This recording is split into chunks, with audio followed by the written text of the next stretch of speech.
다시 한번 기도드리겠습니다. 하나님 아버지 감사합니다. 우리 대신교회 성도들 심령마다 하나님을 향한 은혜의 갈망을 허락하여 주셔서 하나님 앞에 부흥사경회로 모이기로 작정하게 하시고 힘을 다해 나아와 주님의 은혜를 사모하게 하여 주시니 감사합니다. 오늘 이 저녁 주님 앞에 나아오며 귀한 예물을 드린 많은 손길들이 있습니다. 이 성도들의 그 마음과 하나님을 향한 그 충성과 헌신, 또 마음의 소원과 기도의 제목, 하나님께서 이미 낱낱이 아시고 계시오니 우리의 바램과 소원을 뛰어넘어 우리에게 무엇이 필요한지 가장 잘 아시는 주님께서 우리가 바라는 그 시간의 타이밍을 넘어서 우리에게 언제 그것이 이루어져야 할지 가장 잘 아시는 하나님의 그 섭리가 하나님의 시간에 응답하여 주옵소서. 차고 넘치는 은혜와 축복으로 더하여 주옵소서. 또 이 시간 하나님의 말씀을 듣고 은혜를 받기를 소원하오니 하나님께서 우리의 심령마다 역사하여 주시고 우리의 심령 골수를 찔러 쪼개어 변화시키는 은혜의 시간이 되게 하옵소서. 예수님의 이름으로 기도합니다. 아멘. 이제 5번의 집회 시간 가운데 오늘 이제 3번째 시간이 되었습니다. 저는 가능하면 요 5번의 말씀의 시간을 하나의 스토리로 연결을 해 보려고 그렇게 준비를 해 봤었습니다. 어제 저녁 들었던 말씀 기억하십니까? 바울이 디모데에게 편지를 보내서 내가 너에게 하나님의 은사를 다시 불릴 듯하게 하기를 원한다 했는데 디모데에게는 장점도 있었고 단점도 있었죠. 그래서 우리 모두에게 장점이 많이 있다 할지라도 또 혹은 우리에게 단점이 많이 있다 할지라도 우리 모두 다는 하나님 앞에 다시금 불릴 듯하는 부흥이 필요한 사람이다 하는 것을 살펴봤습니다. 그리고 그런 부흥, 하나님 앞에 다시 불릴 듯 일어나게 되는 그 하나님의 은사는 결국 말씀과 기도를 통해 일어난다는 것을 말씀 속에서 정리를 해보았습니다. 그런데 만약 말입니다, 우리가 하나님 앞에 그것을 간절히 바라는다 할지라도 하나님께서 혹시 우리를 사랑하지 않으신다면 또 혹은 하나님이 계시다고 우리는 굳게 믿고 있지만 하나님이 실제로는 계시지 않는 분이라면 또 하나님께서 우리가 믿고 아는 대로 능력이 무한하신 전능하신 분이 아니라면 우리의 바램과 소원은 아무런 의미가 없겠죠. 그래서 오늘 새벽 우리는 뭐를 살펴봤습니까?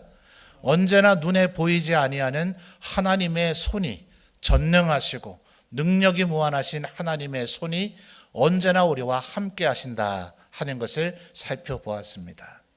오늘 이 저녁에는 그 하나님의 그 손을 의지했던 사람 하나의 샘플로서 모델이 될 사람을 살펴보려고 하는 거예요. 자, 아까 우리 음상호 목사님께서 제목을 주지시켜 주셨는데요. 제목이 뭐라고요? 레아처럼. 그런데 오늘 우리가 읽었던 16절에서 18절까지를 보면 야곱의 외삼촌이었던 라반의 2 딸이 나타나죠. 아마 신앙생활 조금이라도 하신 분들은 이 2 딸의 이야기를 잘 알고 계실 거예요. 자, 17절을 보니까 레아는 어떻다 합니까? 시력이 약하다 이랬어요. 지금 우리가 보고 있는 성경을 개역 개정 성경이라고 이렇게 부르죠. 예전에 우리가 사용하던 성경을 개역 성경이라 그랬습니다. 그때에는 번역이 어떻게 되어 있었는지 기억이 나십니까? 알력이 부족하고 이랬어요. 그러니까 지금 시력, 그 예전 개역 성경은 알력 이랬단 말입니다. 사실은 한자어로는 그 안자도 눈 안자를 쓰고 있기 때문에 시력이나 알력이나 뭐 그렇게 큰 차이는 없어요. 그런데 오히려 시력이라고 얘기하면 꼭 오늘날 우리가 눈이 안 좋으면 안경을 쓰거나 또 렌즈를 하거나 또 뭡니까? 라식 수술이라 그러나요? 그죠? 그런 거를 해야 되는 그런 말 그대로 시력이 안 좋은 것만을 얘기하는 듯한 느낌을 준단 말입니다. 예전에 이 알력이 부족하고 라고 하는 말이 어쩌면 원문의 의미를 조금 더 잘 담아내고 있지 않는가. 아마 우리 청소년들이나 우리 어린 세대들은 알력이란 말은 잘 알아듣지 못할 거예요. 시력, 그러면 뭔 얘기인지 알겠다 이러니 아마 시력이라고 하는 단어로 바꾼 것 같은데, 조금 어휘를 보충 설명하더라도 알력이란 단어를 그대로 사용하는 것이 더 좋지 않았을까. 자, 한번 생각을 해보십시오. 오늘날에는 누구든지 스마트폰을 다 가지고 있잖아요. 이게 엄청난 혁명을 우리에게 가져다 준 거죠. 컴퓨터, PC 앞에 앉아서 인터넷을 하는 시대하고는 비교할 수 없이 이제는 우리 목사님들이 설교할 때 아주 긴장을 바짝 해야 되는 것이요. 우리 대신교회 성도님들은 안 그러실지 모르지만 젊은 세대들은요, 목사가 설교하는 게 저게 맞나 싶으면 바로 이 예배자 무릎 밑에다가 핸드폰 꺼내가지고 바로 검색해 버립니다. 그러니까 정보가 이제는 완전히 차단되지 않은 그 누구에게라도 정보가 공유되는 그런 시대를 살고 있어요. 그러니까 여러분, 요즘에 이게 얼마나 스마트폰으로 정보를 잘 검색해 내느냐, 거기서 유용한 정보를 찾아내고 내가 습득하느냐, 이게 아예 능력인 시대가 되었거든요. 근데 옛날에는 어땠을까요? 불과 20세기 초만 하더라도 아직 전 세계의 대부분의 나라가 여성에게 교육을 허락하지 않았습니다. 직업을 갖는다는 것 자체가 거의 불가능에 가까웠습니다. 소위 민주주의를 아주 최첨단을 걸었다 하는 나라들도 1910년, 1900년 요때쯤에는 여성에게 투표권을 준 나라가 아직 없었습니다. 그러니 그들에게 교육의 기회 자체가 아예 없어요. 학교를 다닐 기회도 없고, 그러니 직업을 가질 수도 없고 이랬기 때문에 예전에는 전부 다 인생의 경험과 경륜이 얼마나 쌓이느냐가 곧 지식과 정보와 능력이 되는 그런 시대였단 말입니다. 그러니까 예전에는 어때요? 우리 어르신들이 인생의 경륜이 풍부하니 지금쯤 되면 이제 날씨가 풀릴 거다. 지금쯤 되면 씨를 뿌려야 된다. 야, 너 지금쯤 되면 더워지기 때문에 그러고 다니면 큰일 난다 하는 우리의 일상의 삶의 모든 지혜를 어르신들이 살아온 세월의 경험과 경륜을 따라 가르쳐 주셨단 말이에요. 그러니까 그 시절에는 만약 눈이 안 좋다고 생각을 해보세요. 이 눈으로 주로 뭘 할까요? 오늘날에는 말씀드렸듯이 안경을 쓰든 렌즈를 하든 아니면 라식 수술을 하든 해서 스마트폰만 잘 들여다보면 되는데, 고대에는 안경이 어디 있습니까? 이 성경이 기록될 시대만 하더라도 안경이라는 것 자체가 아예 없죠. 그러니까 만약 눈이 안 좋아서 뭔가를 보지 못하면 이분 학교도 못 다니는데 뭔가 지식 정보를 얻을 수 있는 가능성이 완전히 차단돼 버린 겁니다. 그러니까 여러분, 눈으로 보는 것이 바로 그것이 바로 통찰력이 되어지고 그것이 분별력이 되어져요. 그래서 영어의 단어들을 보면 본다라고 하는 이 see라 그러잖아요. 이 본다라고 하는 것과 분별력과 통찰력이라고 하는 단어가 같은 어원이 되어 있습니다. 그러니까 지금 이 17절의 이 얘기는 단순히 눈이 좋으냐 안 좋으냐, 시력이 좋으냐 안 좋으냐 이런 얘기가 아닌 거예요. 눈에 뭔가를 잘 보이지를 않습니다. 그러면 눈에 잘 보여도 공부하기 싫어하는 건 누구라도 본성 아니에요? 학교 안 다니고 싶고 시험 안 치고 싶고 방학 되면 좋고 그런 게 인간의 본성이잖아요. 그런데 잘 보이지를 않으니 잘 보여도 그걸 통해서 지식을 축적하려고 안 할 건데 안 보이니 뭔 지식을 축적하겠어요. 그러니 점점 어떻게 되겠습니까? 아는 것이 적어지고 모르는 것은 점점 많아지게 되고, 그러면 어떻게 되겠어요? 성격은 의기소침해지고 뭔가 적극적이지 않은 성향을 갖게 되고 결국은 소극적이 되어지는 그런 삶을 살게 되기가 쉽더라 하는 거예요. 모든 사람이 다 그렇지는 않죠.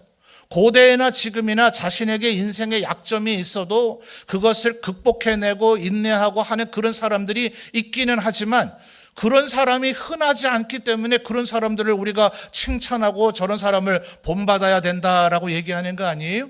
대부분의 사람들은 그 환경과 자기에게 주어진 그 조건을 극복해내지 못합니다. 그러니 여러분, 레아가 어땠겠어요?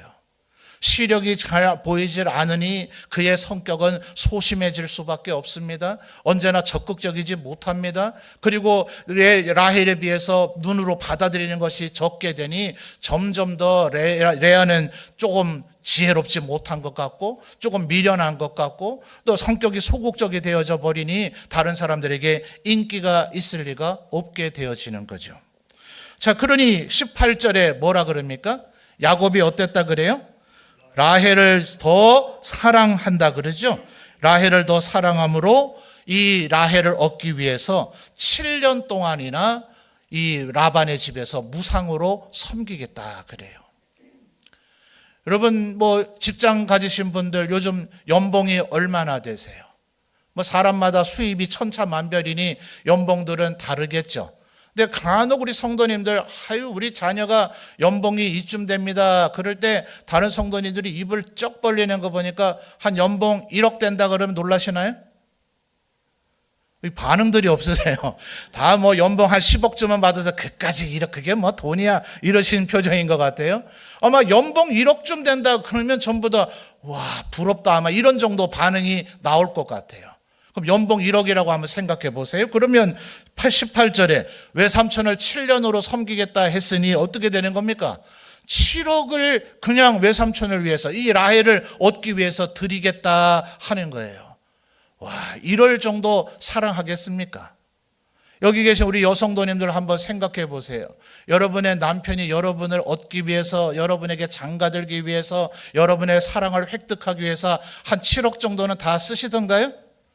아마 이런 사랑은 정말 흔하지 않을 겁니다. 뭐 로미오와 줄리엣이라고 해야 되나요? 또 춘향이라고 해야 되나요? 하여튼 우리 인류사에 쓴 그 어떤 러브 스토리보다 야곱과 라헬의 이 사랑, 이 라헬을 아내로 얻기 위해서, 라헬의 사랑을 얻기 위해서 내가 7년 동안 무료로 봉사하겠습니다. 야, 이런 사랑이 어디 있을까? 아마 이런 생각이 들 겁니다. 자, 여기까지만 한번 생각하고 한번 우리 답해 볼까요? 여러분 레아처럼 됐으면 좋겠습니까? 라헬처럼 됐으면 좋겠습니까? 뭐 여기 아직 미혼인 우리 젊은 우리 여학생들에게 물어볼까요? 레아처럼 되면 좋겠어요? 라헬처럼 되면 좋겠어요? 그렇죠? 너무 이렇게 소극적이시네. 엄마한테 아빠한테 비밀인가 봐요. 아마 누구라도 성경을 창세기를 읽었던 사람은 라헬이 아마 멋있다. 얼마나 이뻤으면 이렇게 야곱에게 사랑받았을까. 나도 이왕이면 라헬처럼 됐으면 좋겠다. 아마 이런 생각을 하셨을 것 같아요. 제가 잘생겼습니까? 못생겼습니까? 자, 이런 대답 강사들이 물을 때 제일 난감하죠. 제가 1968년생이에요. 요새 뭐 나이 체계가 바뀌어서 좀 혼동이 됩니다만 저는 하여튼 예전 나이로 하면 57세잖아요. 그렇죠? 자, 그 정도로 보이나요? 오늘은 좀 분위기가 좀 썰렁합니다. 제 생각에는 지금은 57세보다는 조금은 젊어 보이는 것 같아요. 요즘 젊은 세대 말로 일명 동안이라 그러잖아요. 그죠? 근데 아까 우리 저녁 먹으러 가면서도 제가 잠깐 얘기를 했습니다만 제가 이제 고등학교를 어디 나왔다고 어제 말씀드렸죠? 청구고등학교 나왔다 했잖아요. 거기에는 에바다 중창단이라는 게 있었어요. 그래도 당시에 고등학교 사회에서는 제법 잘하는 중창단으로 조금 인정을 받았었습니다. 그래서 저도 교회에서 고등학교를 졸업하고 대학교 1학년 때부터 중등부, 당시에는 뭐 교회들마다 지금보다 훨씬 부흥의 계절 아닙니까? 제가 출석하던 교회도 뭐 교회가 제법 큰 규모여서 중등부만 150명이었어요. 그래서 한 50명 정도의 찬양대원을 가지고 제가 찬양대 지휘를 했습니다. 그러다 보니까 주일날도 대학교 1학년인데 조금 뭐 캐주얼 같은 그런 옷이지만 양복을 이제 자켓을 입고 이제 그래야 지휘를 할 거 아니에요. 그냥 티셔츠 입고 하기에는 조금 무리가 있지 않습니까? 그래서 자켓을 입고 지휘를 하다 보니 주일날 매일 자켓을 입고 오니까 우리 어르신들이 제가 그 교회를 아버지가 목회하다가 이제 제가 아버지가 목회가 중단이 되어져서 다른 교회를 출석하게 돼서 고3부터 출석을 한 교회거든요. 그러니까 어른들이 저를 잘 모르세요. 그런데 쪼매난 녀석이 자켓을 늘 입고 다니니까 제가 나이가 제법 많은 줄로 아셨는가 봐요. 이 대학부의 단체 사진을 찍었는데 말이죠. 제 두 해 후배가 미술학원을 다니는 애였어요. 근데 그 단체 사진을 가지고 자기가 그림을 그리겠다고 학원에서 이제 그림을 그리고 있으니 그 학원 원장 선생님이 저를 이렇게 손가락으로 짚으면서 자켓을 입고 있으니까 말이에요. 이분은 너희 교회 장로님이시냐 이랬어요. 21살 때요.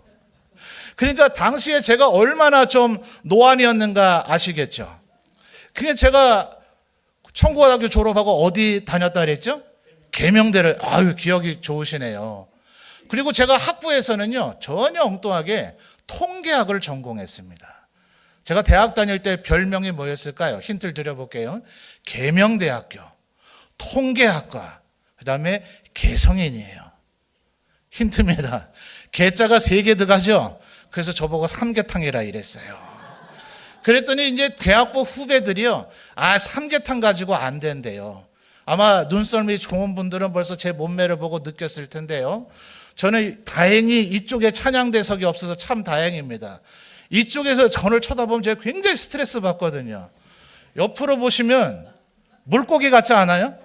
입은 있는 대로 툭 튀어나오고 이 턱이 들어가 버려가지고요. 배가 튀어나왔죠. 엉덩이 튀어나왔죠. 그러니까 대학부의 후배들이 입 튀어나왔고 배 튀어나왔고 엉덩이 튀어나와서 3T랍니다. 3군데가 튀어나왔다고요.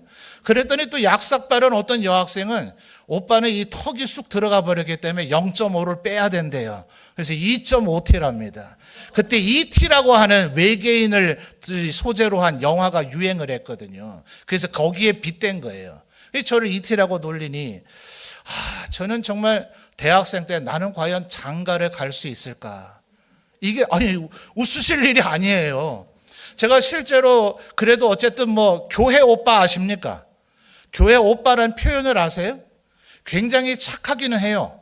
믿음이 좋은 것 같아요. 예배 출석도 안 빠져요. 기도도 아주 잘해요. 찬양도 잘해요. 그리고 인생의 괴로움이 어떤지 자기들 또래 수준에서는 상담을 하면 제법 훌륭한 대답도 해줘요.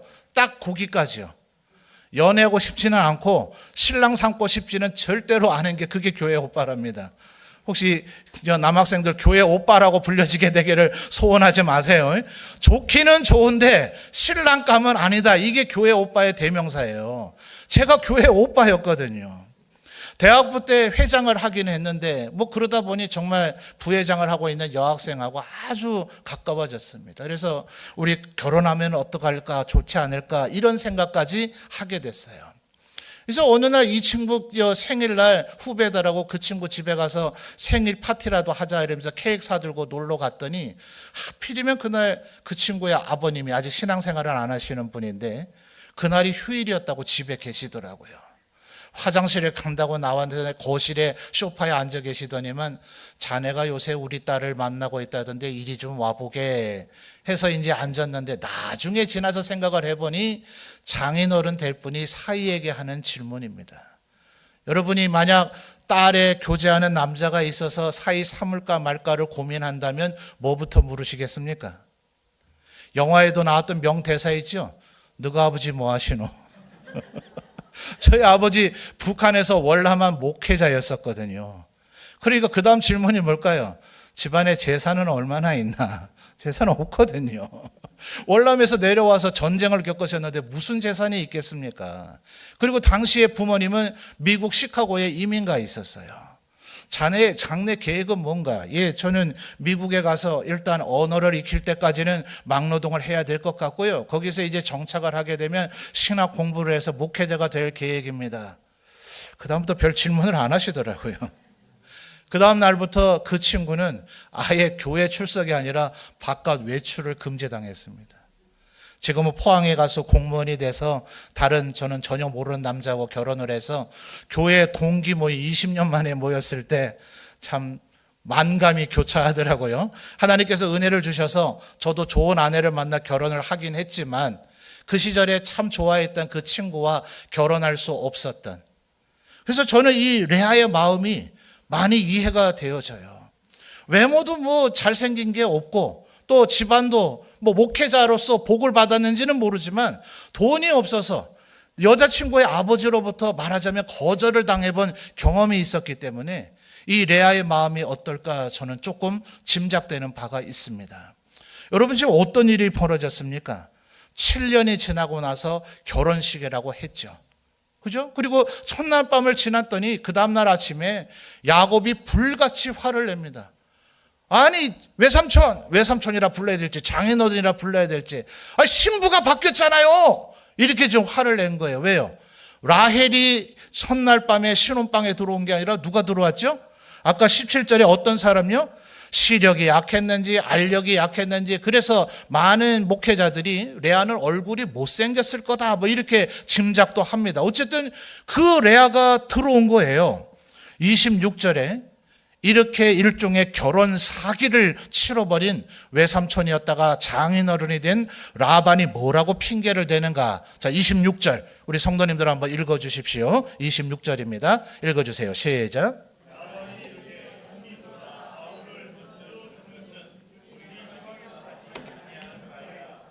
이게 말이 됩니까? 아니 이 지방만 그래요?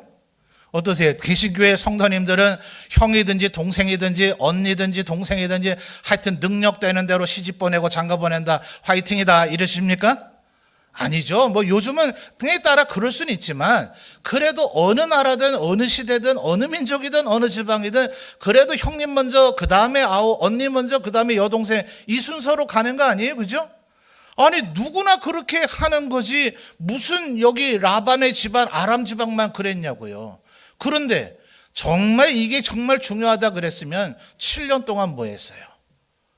아니 7년을 지금 기다렸다가 7년을 채우고 나서 결혼식을 앞시고 했는데 라헬이 안 들어오고 레아가 들어온 거였거든요. 그렇게 언니를 먼저 시집을 보내야 되는 게 죽어도 지켜야 될 만한 그렇게 소중한 전통이었으면 7년 동안 약속했잖아요. 7년을 무상으로 일을 해주면 작은 딸 라헬을 신부로 주겠다 약속을 했고 언니를 먼저 보내야 되는 게 죽어도 지켜야 될 그런 철칙이라면 7년 사이에 언니를 시집을 보냈어야 될 거 아닙니까? 그죠? 그런데 그렇게 하지는 않고서는 이제 와서 언니를 신혼방에 들여다 주고 나서는 한다는 소리가 이제 언니를 먼저 보내야 되는 게 우리 지방의 법칙이다. 야곱이 아마 이 얘기를 지금 이 아버지 외삼촌이자 장인어린 라반에게 항의하는 걸 공손하게 했겠습니까? 아니 외삼촌 장인어른 이런 일은 아니지 않나요? 이건 좀 잘못된 거 아닙니까? 이렇게 했겠습니까? 저 같으면 외삼촌! 아마 이랬을 것 같아요. 정말 불같이 화를 냈을 것 같습니다. 제가 누나가 5이거든요. 굉장히 좀 곱게 자라났겠죠. 한번 우리 여성도님들 혹시 인생을 살다 보면 내 남편이 내 친정 아버지에게 좀 화를 내고 무례하게 구는 것을 보신 적이 혹시 있을런가 모르겠습니다. 제가 누나가 5이면 저희 자형들 가운데 저희 아버지에게 이렇게 무례하게 군 자형들이 있었을까요? 없었을까요? 제가 이래서 아내를 안 데리고 왔습니다. 저희 집에도 자형들이 좀 그럴 때가 있었거든요. 그래서 제가 그걸 볼 때마다 저는 그래서 지금도 처가 편이고 저는 지금도 여자 편입니다. 저는 분명히 남자입니다. 뭐 의심스럽진 않죠. 저는 분명히 남자인데 저는 이 세상에 특별히 대한민국의 그 어떤 경상도의 그 어떤 남자들 중에서도 나는 여자의 편이라고 아주 자부하는 사람입니다. 누나들이 겪었던 그 애환들 고통을 받기 때문에 여성에게 잘해야 된다. 여러분이 한번 레아라고 한번 생각을 해보십시오. 아니 아무리 신부가 바뀌었더라도 첫낮밤을 지냈잖아요. 동침을 했잖아요. 아침에 밝은 해가 떠올라서 얼굴을 보니 레아네 이러면 그래도 뭐 이렇게 된 걸 어떡하겠나. 이것도 운명이겠지. 뭐 자네 아버님이 다 뜻이 있으셨겠지. 근데 그래도 내가 자네를 사랑하며 살겠네. 뭐 이렇게 좀 나와줘야 되는 거 아니에요? 벌같이 화를 내면서 박차고 나가더니 아버님 어디 계십니까? 이러더니 이게 도대체 뭔 일입니까? 이런 꼴을 레아가 눈 목전에서 다 보았으니 여러분이라면 앞으로 이 남자 사랑하며 살 수 있겠습니까? 이제 레아의 인생에는 말하자면 정말 지옥과 같은 인생이 펼쳐졌을 것 같아요.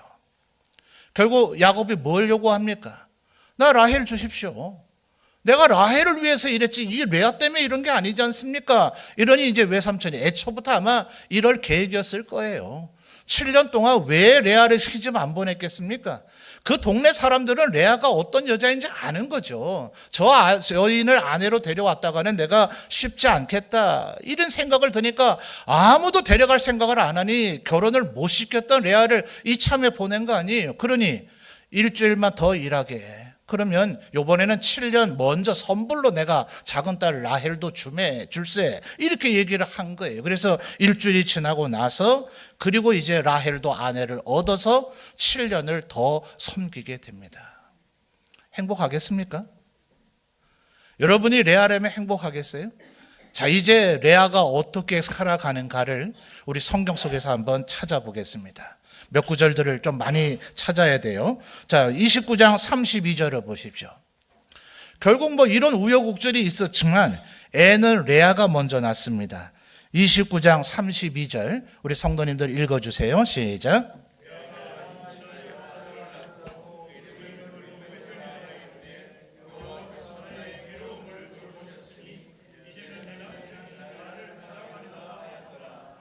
아멘. 자, 여러분 성경을 보시면 루벤의 1번 이렇게 표시되어 있죠. 맞습니까? 그리고 아마 성경 밑자락에 보면 각주 주석이라 그래서 루벤의 이름의 정확한 의미가 뭔지 돼 있을 거예요. 자, 루벤 이름 뜻이 뭡니까? 보라 아들이다. 보라 아들이다. 그래서 루벤 이렇게 이름을 지었는데 레아가 루벤이라고 이름을 지으면서 고백한 그 표현 32절에 다시 한번 보세요. 뭐라고 얘기했어요? 누가요? 여호와께서 나의 괴로움을 돌보셨다.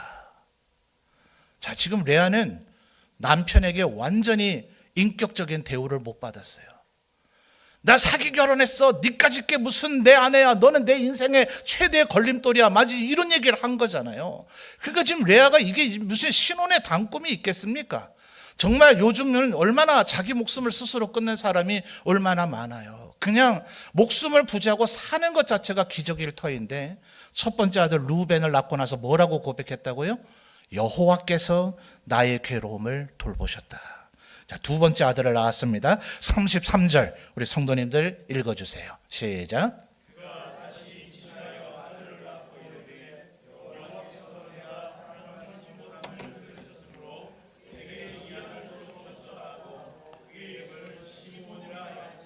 아멘.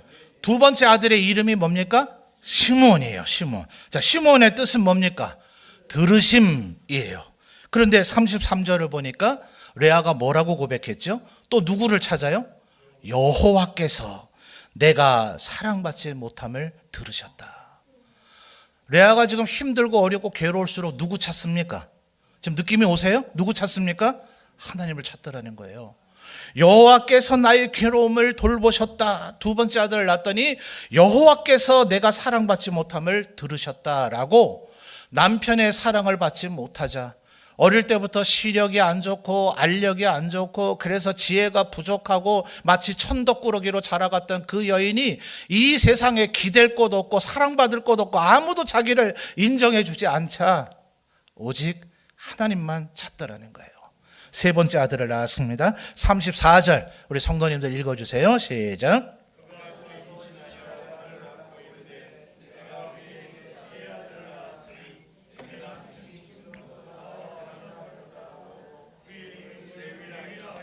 아멘. 세 번째 아들의 이름이 뭡니까? 레위예요. 레위의 뜻은 뭐죠? 연합함인데요. 34절을 이게 잘 보셔야 착각하지 않을 수 있어요. 34절을 보면 내 남편이 지금부터 나와 연합하리로다. 문장만 보면 갑자기 셋째 아들부터는 이제 배가 불렀나? 하나님을 안 찾네? 이런 생각을 할 수 있어요. 여러분 사람들과 연합을 도모해 보셨습니까? 사람들과 친하게 지내보려고 해보셨습니까? 아니 그래도 우리가 명색이 예수를 믿는 사람인데 아이고 사람이 뭐 모두하고 친할 수 있나? 그저 절반은 친하게 지내고 절반은 왼수 돼야지. 너는 딱 보니까 나하고 친하기는 그런 것 같아. 너는 필연적으로 나하고 원수 될 수밖에 없다. 이런 분 계세요? 그렇지 않죠? 말씀 속에서 할 수 있는 대로 모든 사람과 화목하라 하셨으니 우리는 아마 우리 대신교회 성도님들은 누구라도 만나면 화목하고 사랑하고 애쓰려고 할 겁니다. 잘 어떻게 성공이 되십니까? 안 되십니까? 잘 안 되죠. 내 딴에는 정말 그 사람과 모두하고 친하려고 온갖 노력을 다해보지만 나도 모르게 관계가 깨어지고 나를 싫어하고 미워하고 인간관계에서 시험 받는 게 우리의 시험의 종류 중에 가장 많은 퍼센테이지를 차지하지 않아요? 그죠? 사람들끼리 연합하려고 해서는 절대로 연합을 이루지 못합니다. 그래서 바울 사도가 에베소서 2장에서 이런 얘기를 하죠. 주님의 십자가를 얘기하면서 그리스도의 십자가는 우리의 막힌 담을 허시는 하나님의 그 능력이다. 이렇게 얘기를 해요. 남자와 여자 사이에 막힌 담을 그리스도의 십자가로 허무셨습니다. 유대인과 이방인 사이에 그 막힌 담을 그리스도의 십자가가 허무셨습니다. 주인과 종의 이 신분의 장벽을 그리스도의 십자가가 허무셨습니다. 그래서 모세 때로부터 하나님께서 우리 인간들에게 너희와 내가 뭐 하자 하면서 번제나 속죄제나 속건제 말고 또 다른 제사를 명하셨는데 무슨 제사죠? 화목제를 드려야 되죠. 그래서 하나님과 먼저 화목하는 것이 중요합니다. 그래서 에베소서 2장을 보면 바울 사도가 화목과 화평이라고 하는 단어를 절묘하게 인용을 해주고 있는데 인간 사이에서 도모해야 되는 것은 연합은 결국 화평입니다. 근데 우리가 이거 도모한다고 되는 게 아니에요. 우리 이제부터 화평하게 지내봅시다. 사이좋게 지내봅시다. 친해집시다. 결의하고 기도하고 이런다고 되는 게 아니라 내가 하나님과 화목하고 너도 하나님과 화목한 이 두 사람이 모일 때 비로소 화평과 연합과 은혜가 이루어지는 거예요. 여러분, 저기 기독교의 상담학자들도 이렇게 얘기를 합니다. 모든 사람들과의 관계는 너와 나 이렇게 볼 수 있잖아요. 그렇죠?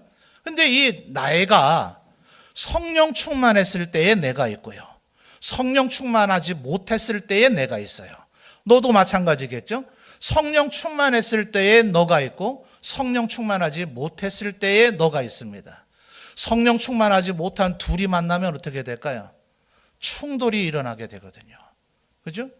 근데 만약 둘 중에 하나라도 성령 충만하면 이걸 견뎌낼 수가 있어요. 그래서 관계가 깨어지면 이건 분명히 네 탓이야 라고 얘기할 게 아니라 그 사람이 성령 충만하지 못했다는 건 분명할 것 같아요. 근데 나라도 성령 충만했으면 내가 이걸 참아내고 용납하고 인내하게 된단 말이에요. 그러니까 언제나 우리는 늘 니는 성령 충만하지 않았잖아 이렇게 얘기하고 싶겠지만 사실은 충돌이 벌어졌다는 것은 이 사람도 그랬을지 모르나 나도 성령 충만하지 못했기 때문에 결국은 충돌이 벌어진 겁니다. 그러니 언제나 내가 성령 충만하다면 이 사람의 그 무례한 언사, 이 사람의 나를 공격하는 비난과 비평, 그거를 다 내가 용서하고 용납하고 받아들일 수 있는 관용이 내게 있게 되는 거죠. 그러니까 내가 언제든지 할 수 있는 대로 하나님과 내 관계가 화목해야 되겠다. 그래서 구약 성경에서도 뭐라 그럽니까? 하나님을 기쁘시게 하면 그 사람의 원수와도 화목하게 하시느니라. 아멘입니까? 바로 여기에서 지금 이 레아가 얘기하는 연합이란 개념이 나온 거예요.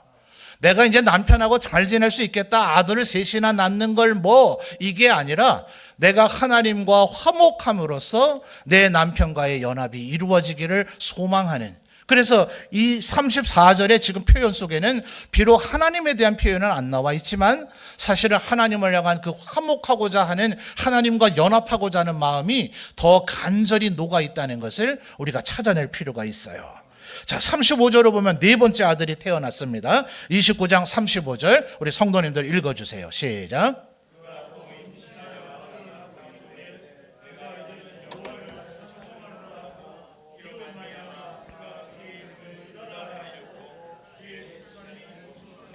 아멘. 자, 네 번째 아들의 이름이 뭡니까? 유다입니다. 유다. 자, 유다는 각주를 보니까 뜻이 뭐예요? 찬송이에요. 찬송.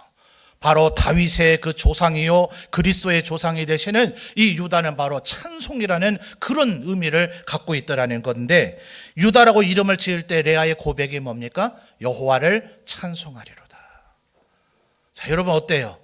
우리가 표면적으로 알고 있던 시력이 약하고 알력이 약하고 정말 라고백에 사랑받지 못하고 정말 천덕꾸러기 같던 레아가 조금 달리 보이기 시작하십니까?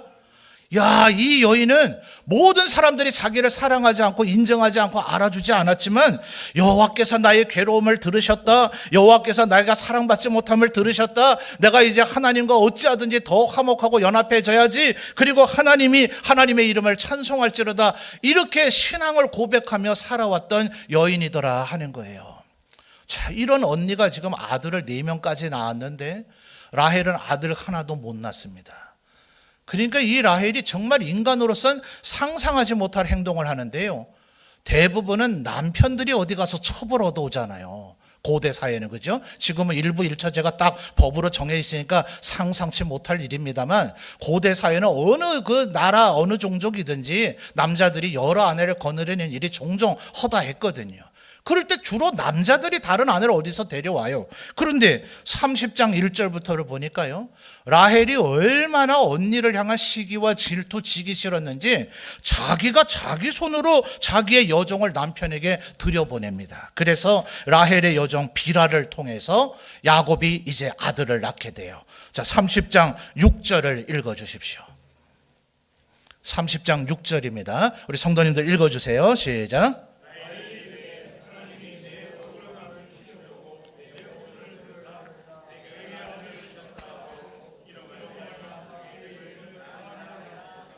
아멘. 자, 5번째로 태어난 라헬이 여종 비라를 통해서 낳은 아들의 이름이 뭐라고요? 단입니다. 단의 뜻이 각주를 보니까 뭐예요? 억울함을 푸심. 그래서 라헬의 입에서 나온 말도 뭡니까? 하나님이 내 억울함을 풀어주셨다. 여러분, 한번 우리 공정하게 한 2발짝 물러나서 한번 우리 심판을 한번 봐봅시다. 여러분 생각할 땐 라헬이 더 억울하겠습니까? 레아가 더 억울하겠습니까? 아니, 굳이 억울하기를 따지라면 레아 아니에요? 아니, 레아가 언제 나 야곱에게 시집 보내달라고 했냐고요. 아버지가 등 때밀어가지고 들어가서 그래도 아버지 말이니 순종해야지, 다른 남자가 나를 좋아하겠나 이래가 들어갔더니 첫날 밤 지내고 나서 그 남편이라는 작자가 이 여자 누굽니까? 이렇게 쌓고 말이죠. 근데 우리 아버지한테 당신 사기친 거 아닙니까? 이게 레아가 얼마나 억울하겠어요. 그래도 라헬은 어쨌든지 간에 야곱이 자기 얻어보겠다고 총 몇 년입니까? 7년에다가 7년을 더해서 14년 동안 했는데 어디 지금 언니 레아를 두고 라헬 자기가 억울하니 어쩌니. 물론 라헬도 속상하겠죠. 근데 레아를 두고 억울하다는 얘기는 너무나 파렴치한 얘기 아니에요? 이 라헬은요, 이제 계속 보시면 나오겠지만 감사를 모릅니다. 고마움을 몰라요. 그냥 억울하다고 얘기해요. 자, 2번째 아들을 이제 비라를 통해서 태어나는데요. 8절 말씀 읽어주십시오. 자, 8절입니다. 읽어주세요. 시작.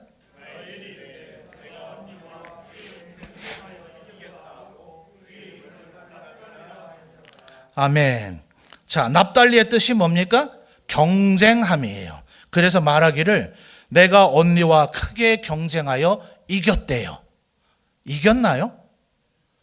사람을 두고 이렇게 표현해서 대단히 안 됐습니다만 굳이 스코어를 매긴다면 4대2 아니에요? 이렇게 좀 자녀를 낳는 가지고 이렇게 표현해서 대단히 죄송합니다만 언니 레아는 어쨌든 4명을 낳았고 나는 내가 낳은 게 아니라 내 여종이 겨우 이제 2명을 낳았을 뿐인데 이기긴 뭐 이겨요. 그런데 경쟁에서 이겼다고 이런 생각을 갖고 있는 게 라헬이더라 하는 거예요.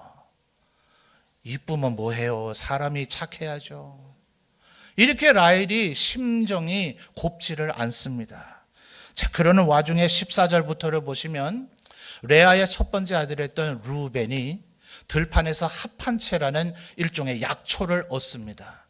이게 아마 임신하는데 아주 특효약으로 알려져 있는 것 같아요. SNS 잘 하시는 분들은요, 그 페이스북에 이강근 목사님이란 분이 계셔요. 이스라엘에 아주 오래 체류하신 분이고 기독교 TV에도 그 이스라엘 지역을 소개하는 그런 프로를 진행하신 분인데 이분이 현지에서 막 드론도 띄우고 이래가지고 우리가 굳이 이스라엘로 성지순례나 이스라엘 여행을 안 가도 성경을 이해하는 데 도움이 될 만한 자료들을 얼마나 많이 올려주는지 몰라요. 그래서 제가 그분을 통해서 페이스북에서 합한 채 그 꽃핀 그 사진까지도 봤거든요. 뭐 들판에 피어 있는 그런 꽃 같은 겁니다. 그러니 발견하기가 아마 쉽지는 않았겠죠. 자, 루벤이 그걸 발견했더니 이 라헬이 그 얘기를 듣고서는 언니한테 그 합 한 채 나 좀 달라 그럽니다. 레아가 기분 좋겠습니까? 야, 너는 내 남편도 독차지해 놓고선 내 아들이 찾아온 이것까지 달라 그러냐? 그 꽃을 내게 주면 그러면 오늘 밤에는 남편 언니한테 들어가게 해줄게. 이렇게 거래를 해요. 그래서 이제 야곱이 다시 레아와 잠자리를 갖게 됩니다. 그렇게 해서 이제 레아가 5번째 아들이 태어나요. 자, 18절입니다. 자, 30장, 맞죠? 예, 30장, 죄송합니다. 11절입니다. 11절. 11절, 13절을 제가 건너뛰었네요. 요게 이제 레아도 화가 난 나머지 자기도 여종을 들여보내 버립니다. 그래서 이 여종이 이제 애를 낳은 거예요. 자, 11절 읽어주십시오. 레아가 자신의 여종 실바를 통해서 낳은 아들이에요. 자, 읽어주세요. 시작.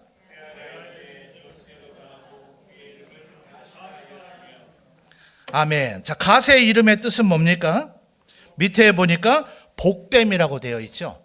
자, 아까 우리 라헬은 자기의 여종 비라를 통해서 낳은 단과 납달리, 이름의 뜻이 뭐였어요? 억울함, 경쟁함 이랬잖아요. 그럼 레아도 자기의 여종이 애를 낳았으면 기분 좋을 리는 없지 않습니까? 근데 지금 표현이 뭐예요? 복되도다 이렇게 얘기해요. 우리 여자 집사님들, 권사님들, 사모님들, 여러분이 만약 내 남편의 또 다른 아내가 있다면, 그 여인이 애를 낳았다면 그 아이를 보고 복되다 이렇게 말씀하실 수 있겠어요? 이건 정말 인간의 성정으로는 거의 불가능에 가까운 얘기입니다. 그런데 그 여종 비라가 실바가 2번째 아이를 낳아요. 자, 30장 13절 읽어주십시오. 30장 13절입니다. 읽어주세요. 시작.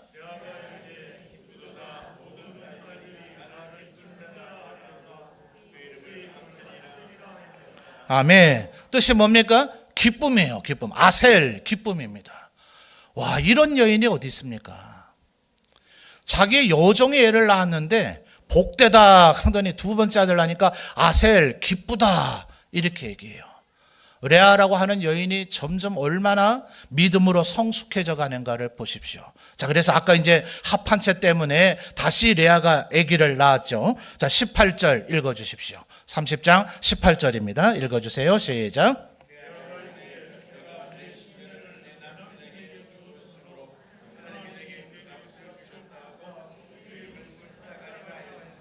아멘. 자, 이사갈의 뜻이 뭡니까? 값이에요, 값. 그래서 하나님이 내게 그 값을 주셨다. 그리고 또다시 이제 6번째, 레아의 직접 낳은 아들 6번째 아들이 태어납니다. 20절 읽어주십시오. 시작.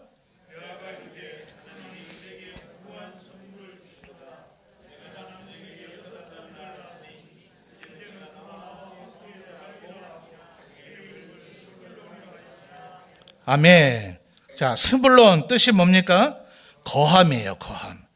하나님이 그와 나와 함께 살리라 하는데 그 앞에 하나님을 향한 고백이 하나님이 내게 후한 선물을 주시도다. 이렇게 지금 레아는 고백을 하고 있어요. 자, 이제 결국 라헬이 아기를 낳습니다. 아까 뭐 때문에요? 합한 채 때문이라고 생각하시면 안 됩니다. 합한 채가 분명히 약효는 있다 그래요. 근데 합한 채 때문에 낳은 게 아니에요. 22절을 보세요. 자, 22절 우리 성도님들 읽어주십시오. 하나님이 라헬을 생각하신지라 하나님이 그의 소원을 들으시고 그의 태를 여셨으므로. 자, 라헬이 아기를 낳게 되는 원인이 뭡니까? 하나님이 라헬을 생각하셨어요. 여러분 은혜가 되지 않으세요? 여러분이 하나님이라면 라헬 생각하겠습니까? 지금 언니가 6명의 아들을 낳을 때까지 언니는 계속해서 감사하고 찬양하고 복되다 하고 기쁘다 하고 하는데 자기는 여종을 통해서 겨우 애 둘 낳고서는 억울하다 그러고 경쟁해서 이겨보겠다 그러고 이런 마음을 먹는 여인을 하나님이 뭐가 이쁘다고 생각하시겠어요? 그런데도 하나님은 라헬을 생각하셔서 결국 아기를 낳게 해주시더라 하는 거예요. 여러분, 하나님이 생각하시면 우리의 인생의 모든 문제 해결되죠. 그래서 신약 성경에서는 이것을 하나님이 권념하셨다 이렇게 표현합니다. 하나님이 여러분을 생각하기는 은혜가 있으시기를 주님의 이름으로 축원합니다. 하나님이 여러분을 생각하시면 여러분의 자녀 손을 머릿속에 하나님의 머릿속에 염두에 두고 생각하시면 우리의 인생의 모든 문제가 해결되는 거예요. 자, 하나님이 라헬을 생각하셔서 드디어 라헬이 자신이 직접 첫 번째 아들을 낳습니다. 감사해야 될 것 같지 않아요? 그래서 그 유명한 애굽의 총리까지 되는 요셉이 태어납니다. 분명히 아주 훌륭한 인물임에는 틀림없죠. 근데 이름의 뜻이 뭔가 한번 보십시오. 24절 읽어주세요. 24절입니다. 읽어주십시오. 시작.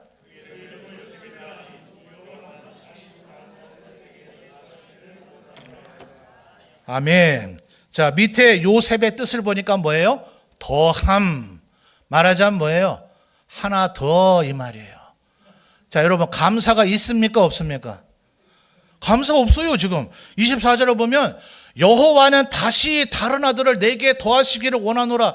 예, 하나님이 생각하셨으니 더 주시겠죠. 그 전에 감사부터 좀 해야 되지 않아요? 하나님 감사합니다. 제가 드디어 아들을 낳았습니다. 이래야 되는데 하나님 이걸로 만족 안 됩니다. 하나 더 주십시오. 이런 얘기나 하고 있는 게 라헬이더라 하는 거예요. 자, 여러분, 이제 라헬이 어쨌든 간에 두 번째 아들을 낳습니다. 35장으로 좀 건너뛰어 볼게요. 35장 가서 그 유명한 요셉의 동생 베냐민이 태어나는데요. 35장 18절입니다.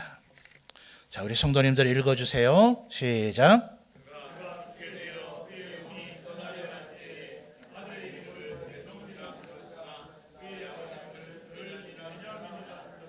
아멘. 자, 여러분 성경에 보시면 베노니, 요게 라헬이 원래 이름 붙이려고 했던 거예요. 무슨 뜻입니까? 슬픔의 아들. 왜 그러냐면 지금 라헬이 베노니를 낳으면서 어떻게 됐어요? 죽어가고 있습니다. 자기가 생각을 해보니 인생의 모든 순간들이 떠오르는 거죠. 자기가 죽으면 이제 누가 남아요? 자기가 그렇게 못살게 굴었던 언니 남죠. 언니의 여정이던 실바 남죠. 빌하 남죠. 그리고 자기의 여정이던 또 빌하 남죠. 이 세 여인이 과연 요셉과 베냐민을 어떻게 대할까? 요셉은 조금 자라나긴 했지만 이 핏덩어리 베냐민 이 아이를 어떻게 할까? 그러니 뭘 한다고요? 슬픔의 아들 베노니, 이렇게 이름을 지으려고 하더라는 거예요. 여러분, 성경에 보면 역대기 4장 9절에서 10절 기억하십니까? 거기에 요 베노니하고 똑같은 개념의 이름을 가진 사람이 나타나는데 그 이름을 야베스라 그러죠. 야베스.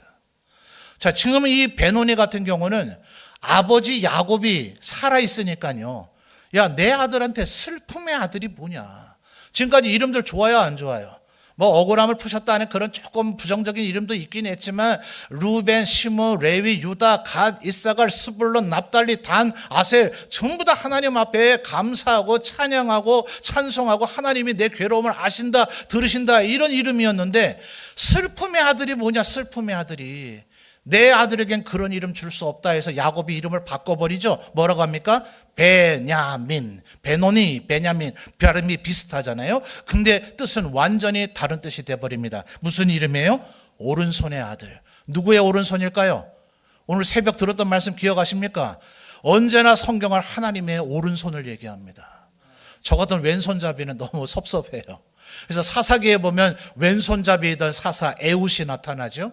이 왼손잡이는 단순한 왼손잡이가 아니라 이 오른손이 아예 마비가 되었든지 아니면 오른손이 절단된 사람이었던 것 같다고 신학자들은 표현해요.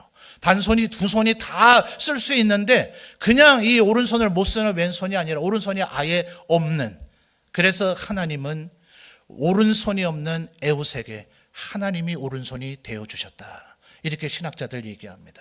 근데 베냐민은 뭐라고요? 하나님의 오른손의 아들. 자, 야곱은 아버지가 살아있으니까 이름을 아예 바꿔버리잖아요. 근데 역대기 4장 9절에서 10절을 보면 야베스라고 하는 사람이 있는데 이 사람은 수고로이 태어났기 때문에 이름이 야베스라 했는데 이름이 고통, 슬픔 이런 뜻이에요. 지금 슬픔의 아들 베노니 하듯이. 여러분, 여러분의 자식들 이름 슬픔 이렇게 이름 지은 분 있습니까? 없죠? 여러분의 자녀는 별로 느낌 안 올 거예요. 제 아들이라고 한번 생각해 보세요. 개슬픔. 느낌 안 오세요? 제가 이제 결혼해서 애를 낳으려고 하니까요, 제 처제가 형부 애를 낳으면요, 소리라고 해요. 소리. 이름 이쁘잖아요. 머리 돌아가고 계세요? 날이라고 하면 어때요? 날이. 판이라고 하면 어때요? 이러더라고요. 그래서 제가 시록이라고 할까? 이랬어요. 그래도 그나마 좀 낫죠. 이 슬픔의 아들, 이름 이렇게 지으면 안 되잖아요. 누가 개슬픔, 개고통, 누가 이름을 이렇게 짓냐고요. 그래서 야베스라고 하는 사람은 왜 이렇게 이름을 졌을까? 자, 우리는 말을 이렇게 하죠. 이 아이의 앞으로의 생애가 얼마나 고통스러울까? 이렇게 얘기를 한단 말입니다. 보통. 근데 이스라엘 사람들은요, 강조를 하고 싶으면 강조할 말을 제일 앞에 얘기를 해요. 고통이 이 아이의 인생에 얼마나 뒤따라 다닐고, 아마 이렇게 얘기하고자 했던 것 같아요. 근데 고통이 이러고서 바로 숨을 거둔 겁니다. 그래서 아마 이 야베스의 아버지는 야베스가 어머니의 복중에 임신해 있을 때에 아마 돌아가신 것 같다. 이런 사람을 뭐라 그러죠? 어머니의 복중에 있을 때 아버지가 세상을 떠난 사람을 유복자라 그러죠. 아버지가 없으니 아버지가 이름을 못 지어줘요? 어머니도 고통이 이러다가 숨을 거둬버렸으니 누구도 이 아이의 이름을 지어줄 사람이 없어요. 우리가 함부로 이름 지을 수는 없지 않냐? 그래도 어머니가 마지막 이 아이와 관련해서 내뱉은 말이 고통이니 안타깝지만 고통이라고 이름을 짓자. 아마 이러지 않았을까? 신학자들 그렇게 봅니다. 그래서 지금 이 베노니라고 이름을 지으려고 한 걸 야곱이 나는 절대로 그렇게 못한다 하면서 베냐민이라고 이름을 바꿔버린 거예요. 자, 지금까지 우리는 레아가 직접 낳은 아들 6명, 그리고 자신의 여종이 낳은 아들 2명, 그리고 라헬이 자기의 여종이 낳은 아들의 2명과 자기가 직접 낳은 아들 2명의 이름을 살펴보면서 이 레아와 라헬이 어떤 인생의 여정을 겪었는가 나름대로 추측을 해보았습니다. 자, 아까 우리 창세기 29장 16절에서 18절까지 레아는 시력이 부족하고 라헬은 곱고 아리따웠더라. 요 구절만 우리가 봤을 때 여러분 레아 됐으면 좋겠습니까? 라헬 됐으면 좋겠습니까? 라고 했을 때 여러분 누구라고 대답하셨죠? 라헬이라고 대답하셨어요. 저라도 그렇게 대답했을 겁니다. 그런데 이 두 여인이 살아온 인생을 우리가 쭉 살펴보니 자, 이제는 어떠세요? 누구처럼 되고 싶습니까? 이왕이면 레아처럼 돼야 되지 않겠어요? 내가 조금 못생겼을지라도, 내가 좀 우리 집안이 변변치 않을지라도, 내가 장점이 없고 아주 약점과 저런 나쁜 점이 많은 사람이라 할지라도 하나님만 믿고 의지하는 그런 사람이 돼야 되지 않겠느냐 하는 거예요. 자, 결국 지금 라헬은 어떻게 됐습니까? 방금 전에 읽었던 35장 18절에 두 번째 아들인 베냐민을 낳다가 그 여인은 숨을 거둬버립니다. 19절에 그래서 이 죽은 라헬을 야곱이 장례를 치르죠. 자, 35장 19절 우리 성도님들 또 이어서 읽어주세요. 시작.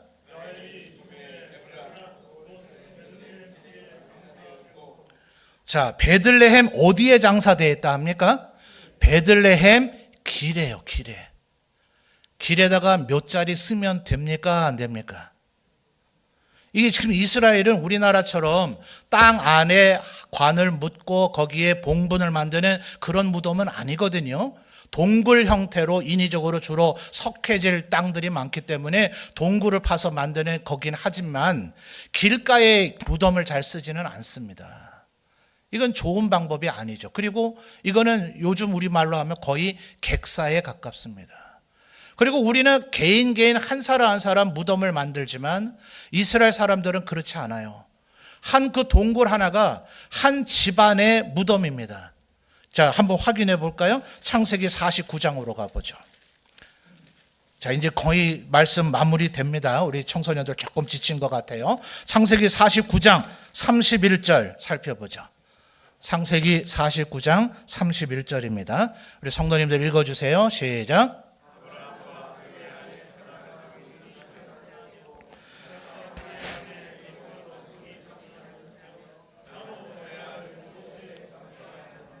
아멘. 자, 결국 이 야곱의 집안의 무덤은 막벨라 굴이라는 곳에 있어요. 아브라함이 자기 아내 사라가 이제 하나님 곁으로 갔을 때 가나안 땅에는 아직 땅이 한 평도 없는데 일부러 땅을 돈 주고 삽니다. 그래야 소유권이 완전히 인정이 되기 때문에 막벨라 굴을 묘지로 사서 거기에 사라를 장례 치르고, 그 다음에 장신의 아브라함도 거기에 장례를 치르고, 그 다음에 이삭과 리브가도 거기에 장례를 치렀는데, 지금 야곱이 누구를 그 막벨라 굴에 장례를 치렀다고요? 레아를 장례를 치르더라는 거예요. 라헬은 아까 어디 했다고요? 베들레헴 길가에 묻었다고요. 베들레헴 길가에서부터 이 막벨라 굴까지가 수십 킬로 떨어져 있긴 합니다만 거리를 측정해 보면 운구해 가지 못할 거리는 아닙니다. 14년 동안 그렇게 라헬을 사랑해서 아내를 삼고자 했다면 그 거리 정도 운구 못할 거리가 아니에요. 그런데 인생을 살다 보니 누가 진정한 하나님 앞에 현숙한 여인인가, 이 야곱이 깨달은 거죠. 내가 젊었을 때는 라헬의 미모에 취해서 이 여인을 얻고자 했지만 이 여인의 감사를 모르고 언제나 시기와 질투와 불평과 원망을 일삼았던 이 여인보다는 정말 가진 것 없고 시력도 안 좋고 알력도 안 좋고 그래서 통찰력도 지혜도 어쩌면 외모도 안 좋았을 그 레아가 평생토록 자기도 별로 사랑해 주지도 않았고 배려해 주지도 않았고 그렇게 인정해 주지도 않았지만 오직 하나님만 바라보며 살았던 레아, 이 여인이 진정한 나의 아내다 라고 지금 야곱이 인정하고 있는 거죠. 여러분, 레아처럼 되시기를 주님의 이름으로 축원합니다. 어쩌면 여러분 어떠세요? 여러분은 정말 외모에 자신이 있으십니까? 여러분 머리가 너무 좋아서 언제나 전교 1등만 하시고 나십니까? 세상 모든 사람들이 부러워할 만한 그런 직장에서 세상 사람들이 입을 쩍 벌릴 만한 그런 연봉을 받아 가지고 살고 계십니까? 재산 증식에 아주 탁월한 기술을 가지고 계십니까? 사실 우리는 그런 모든 것을 다 갖고 있지 못할지 몰라요.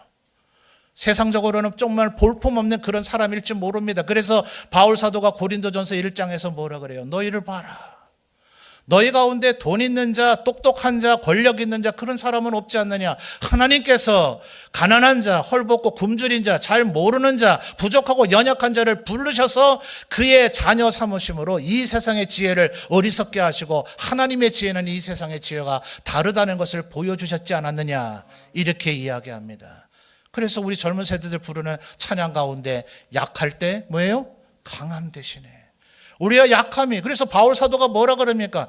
야, 니들 좀 잘났다고 자랑하는 것 같다. 나는 자랑할 것이 정말 없는 줄 아냐? 내가 이래봬도 가말리엘 스승의 제자다. 나는 바리새인 중에 바리새인이다. 난 지 8일 만에 할례를 받은 사람이다. 내가 율법에 얼마나 열심히 있었는지 모른다. 그러나 나는 이 모든 자랑거리를 배설물 똥과 같이 여기고 나는 오직 그리스도만을 존귀하게 여긴다.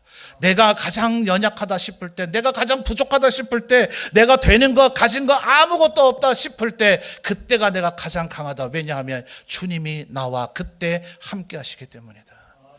여러분, 레아처럼 혹시 우리가 가진 것 없고 부족하고 연약하다 할지라도 라헬처럼 잘났다 교만하다 여겨서 불평과 원망 또 시기 질투하기보다는 레아처럼 내가 좀 부족할지라도, 레아처럼 내가 좀 가진 것 없다 할지라도, 레아처럼 내가 좀 지혜롭지 않다 할지라도 오직 하나님만 의지하면 그 하나님께서 우리 편이 되어주시고 우리를 높이 들어주시고 그의 전능한 하나님의 오른손이 언제나 우리를 떠나지 아니하시고 함께하여 주실 줄 믿습니다. 그러나 여러분 절대 잊지 말아야 될 것은요, 우리가 그렇게 사실 못난 존재는 아니에요. 자, 마지막으로 두 구절만 찾아서 확인하고 오늘 말씀을 메모리 짓겠습니다. 창세기 1장 31절 가보죠. 창세기 1장 31절입니다.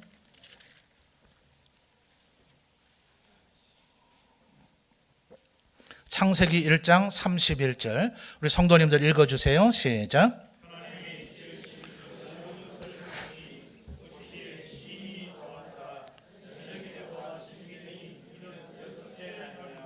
아멘.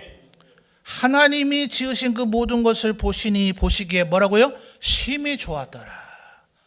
요 말씀은 우리의 조상인 아담과 하와를 지으신 후에 하신 말씀입니다. 그러니 여러분, 우리가 하나님이 지으셨기 때문에 우리는 심히 하나님 보시기에 심히 좋은 존재입니다. 자, 요 말을 바울 사도가 뭐라고 재인용하느냐 하면요, 에베소서 2장 10절입니다. 마지막이에요. 에베소서 2장 10절을 찾아서 확인해 보겠습니다.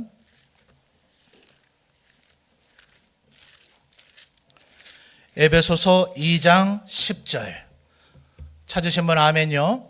예, 앞에 스크린에도 나오네요. 읽어주세요. 시작.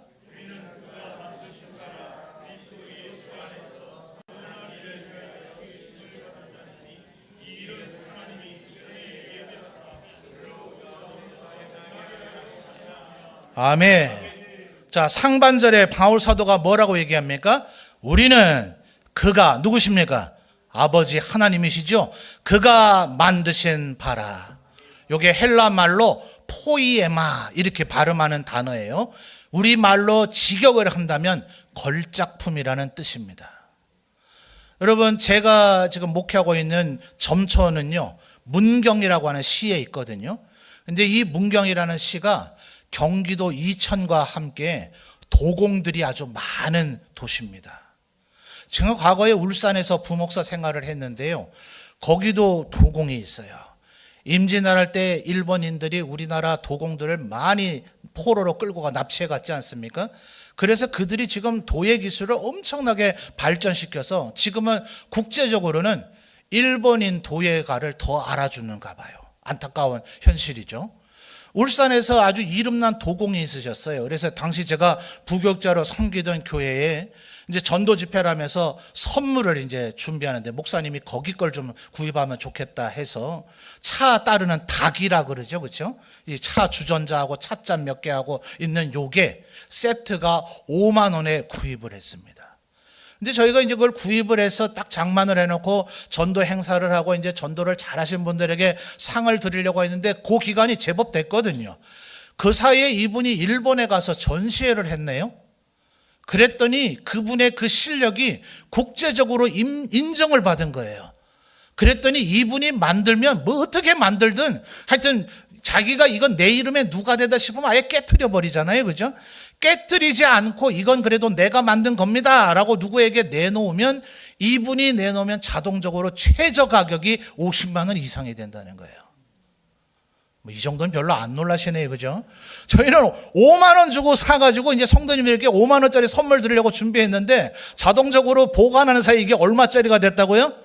50만 원짜리가 된 거예요. 그래서 이제 성도님들께 설명을 드리고서는 여러분 이게 사실은 5만 원에 구입했지만 이제는 50만 원 이상의 가치가 있는 겁니다. 담임 목사님 이렇게 설명하니까 성도들이 그냥 얼굴 표정이 얼마나 좋아하고 감사했는지 몰라요.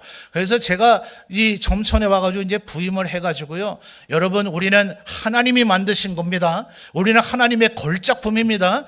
인간 도공이 만들어도 세상 사람들에게 인정받으면 5만 원짜리 같던 그게 이제 50만 원짜리가 되는데 우리가 얼마나 하나님 앞에 걸작품인지 아십니까? 이랬더니 성도들이 별로 반응이 없어요. 은혜를 못 받아요. 얼굴 표정이 좀 싸늘해요. 마치고 나서 이제 장로님 몇 분이 저에게 얘기를 하시는데 목사님 우리 동네가 어떤 동네인지 모르시죠? 이 동네가 도공이 얼마나 많은지 아십니까? 우리는 50만 원짜리 그릇으로 쳐주지도 않습니다. 이 문경에 있는 도공들이 만들면 기본이 1,000만 원 단위입니다. 제가 놀랐죠. 여러분 인간이 만든 그릇도요 똑같은 질그릇으로 똑같은 흙으로 만들었는데도 5만 원, 50만 원, 1,000만 원 우리 누가 만드셨다고요? 하나님이 만드셨어요. 우리는 하나님이 만드신 바다, 하나님의 걸작품이다, 하나님의 포이에마다. 누가 우리를 내아 같다고 얘기할 겁니까? 누가 우리 보고선 시력이 안 좋다, 알력이 안 좋다, 너 못생겼다, 네가 할 줄 아는 게 뭐냐, 웃기는 얘기죠. 우리는 하나님이 만드신 존재입니다. 여러분 다 스마트폰들 갖고 계시죠? 이 안에 얼마나 많은 기능이 있는지 아십니까? 아마 죄송하지만 우리 어르신들은 전화를 하거나 문자를 보내거나 뭐 카톡이라는 거 젊은 애들 한대더라 해서 그 정도 쓰시면 아마 많이 쓰시려는지 몰라요. 아마 여기 있는 우리 젊은 세대들은 그거보다 훨씬 더 많은 기능을 쓸 겁니다. 저도 한번 이 기능을 다 써보려고 뭐 별의별 공부를 다 해봐요. 그러면서 주위 사람들에게 알려도 주고 이러는데요. 그래도 제가 아까 대학을 뭐 전공했다고요? 통계학을 전공하면서 부전공으로 전산 컴퓨터 공학을 전공을 했어요. 그러면 이 분야에 좀 잘할 거 아닙니까? 그죠? 그런데도 저 이거 50% 이상 활용을 못 합니다. 인간이 만든 스마트폰도요, 이 세상에 똑똑한 내노라 하는 사람들도 이것의 기능을 50%도 재활용을 못 합니다. 여러분 안에 얼마나 어마어마한 능력이 있는지 아십니까? 하나님이 여러분을 만드셨습니다. 우리의 겉모습은 비록 보기에는 질그릇 같을지라도, 그래서 바울 사도가 뭐라 그래요? 너희는 질그릇 같을지 모르지만 너희 안엔 보배이신 주님 성령 하나님께서 너희 안에 계신다. 너희는 이 세상에 가장 존귀한 자들이다 라고 얘기하지 않습니까? 여러분 힘을 내십시오. 우리 안에 하나님이 계십니다. 하나님만 온전히 의지한다면, 하나님이 내 기도의 제목을 들으시고 하나님이 나와 함께 하시고 내가 하나님을 찬송하는 자가 된다면, 비록 오늘의 내 삶이 때로 힘들고 고난하고 또 인내해야 될 순간이 있다 할지라도 끝내 레아가 막벨라 굴에 장래 치러졌던 것처럼 우리는 천국에 이르게 될 것입니다. 이 믿음 가지고 힘을 다해 살아가시는 우리 모든 대신교회 성도님들 되시기를 주님의 이름으로 축원합니다. 자,